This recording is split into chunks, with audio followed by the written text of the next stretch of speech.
বর্তমান আমরা যে হালে আছি, আমাদের বাচ্চা কাচ্চা নিয়ে, বাচ্চা কাচ্চা প্রায় অসুস্থ।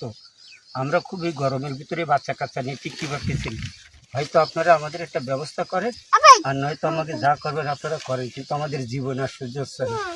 কিন্তু এই বাচ্চা কাচ্চা নিয়ে আমরা খুব অসহায়ের ভিতরে আছি।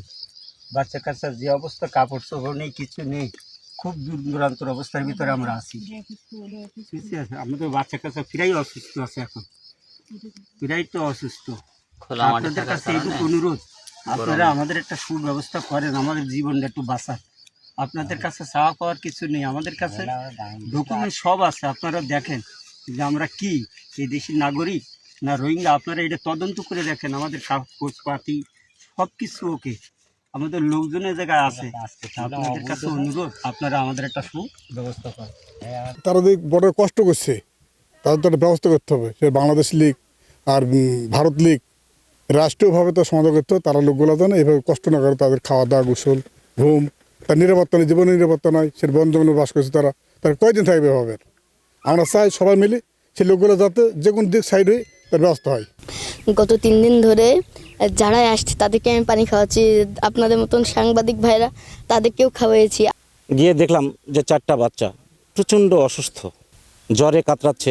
তো আমি সাপোজিটরি দিয়ে দিলাম, নাপা ট্যাবলেট নিয়ে এসেছিলাম, গ্যাসের ট্যাবলেট নিয়ে এসেছি, মোটামুটি খাওয়াই দিলাম।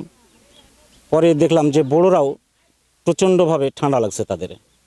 সবচেয়ে বড় কথা, তারা এত কষ্টে আছে, দীর্ঘ 12 থেকে 15 দিন গোসল করে নাই। তারা হাত পা ধরে বলতেছে যে ভাই আমাদের একটা গোসল করানোর ব্যবস্থা করেন। আর একটা বিষয়, তারা বলতেছে যে বাচ্চাদের প্রচণ্ড মশায় কামড়াচ্ছে। তো আমিও আইডিয়া করলাম যে এই মশার কামড়ের কারণেই বাচ্চাদের জ্বর আসতেছে। মহিলা বেটা ছেলে সবারই কষ্ট, এপারের লোকেরও কষ্ট, পরের লোকেরও কষ্ট। তাদের নাওয়া নাই, খাওয়া নাই, ধোয়া নাই, মোছা নাই, কত কষ্ট। তারা রাত্রি সাপ বিচ্ছুর ভয়ে সবে ধরা এখানে পড়ে আছে। তাহলে তারা কিভাবে থাকবে? এর বিধান তো করার দরকার বাবা। এপারের লোক আর ওপারের লোক হোক, বিধান করতেই হবে, তার না করলে তো হবে না বেটা। 3 দিন ধরে এখানে যে পুষিংয়ের একটা চেষ্টা, গত 12 জন আপনার শিশু সহ আরো বয়স্ক মানুষ যারা আছে এখানে, আসলে তাদের একটা মানবিক বিপর্যয় একটা সময় কাটছে।